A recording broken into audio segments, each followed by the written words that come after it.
ఆత్మీయ వినియోగదారులారా, ఈ వీడియోలో ఆధార్ సీడింగ్ ఎలా చేయాలో మేము మీకు తెలియజేస్తాము. ముందుగా ఆధార్ సీడింగ్ అంటే ఏమిటో తెలుసుకుందాం. ఆధార్ సీడింగ్ ద్వారా మీ బ్యాంక్ అకౌంట్ ను మీ ఆధార్ నంబర్తో లింక్ చేయవచ్చు. ఇప్పటికే లింక్ అయిన బ్యాంక్ అకౌంట్ వివరాలను కూడా చెక్ చేసుకోవచ్చు. అలాగే మీకు బ్యాంక్ అకౌంట్ మార్చుకోవాలంటే అది కూడా చేయవచ్చు. మీకు డీలింక్ లేదా డీసీడింగ్ చేయాలంటే ఆ ఆప్షన్ కూడా అందుబాటులో ఉంటుంది. ప్రభుత్వం నుండి వచ్చే అన్ని సదుపాయాలు మీ అకౌంట్ కు నేరుగా రావడానికి ఆధార్ సీడింగ్ చాలా ముఖ్యమైనది. అయితే ఆధార్ సీడింగ్ కు ఎలా అప్లై చేయాలో ఇప్పుడు చూద్దాం. ముందుగా మా పోర్టల్లో లాగిన్ అవ్వండి. తర్వాత ప్రింట్ సర్వీసెస్ పై క్లిక్ చేయండి. తరువాత ఆధార్ సర్వీసెస్ పై క్లిక్ చేయండి.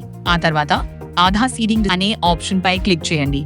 ఇప్పుడు అప్లికేషన్ ఫారం ను ఫిల్ చేయాలి. సెలెక్షన్ ఆప్షన్ లో మీ ఆధార్ ను బ్యాంక్ అకౌంట్ కు లింక్ చేయాలంటే సీడింగ్ ఆప్షన్ ను సెలెక్ట్ చేయండి. లేదా అకౌంట్ డీసీడింగ్ చేయాలంటే డీసీడింగ్ ఆప్షన్ ను సెలెక్ట్ చేయండి. తర్వాత అప్లికెంట్ యొక్క బ్యాంక్ నేమ్ ఎంటర్ చేయండి. ఆ తర్వాత అప్లికెంట్ మొబైల్ నంబర్ ఎంటర్ చేయండి. తరువాత ఫుల్ నేమ్ ఎంటర్ చేయండి. ఆ తర్వాత అప్లికెంట్ ఆధార్ నంబర్ ఎంటర్ చేయండి. తర్వాత మీ స్టేట్ నేమ్ సెలెక్ట్ చేయండి. తర్వాత అప్లికెంట్ అకౌంట్ నంబర్ ఎంటర్ చేసి సబ్మిట్ ఫామ్ పై క్లిక్ చేయండి. ఆ తర్వాత ప్రొసీడ్ విత్ కార్డ్స్ వాలెట్ పై క్లిక్ చేయండి. 2 వర్కింగ్ అవర్స్ లోపల మీ అప్లికేషన్ జనరేట్ అయ్యి అక్నాలెడ్జ్మెంట్ ఇక్కడ అప్డేట్ అవుతుంది.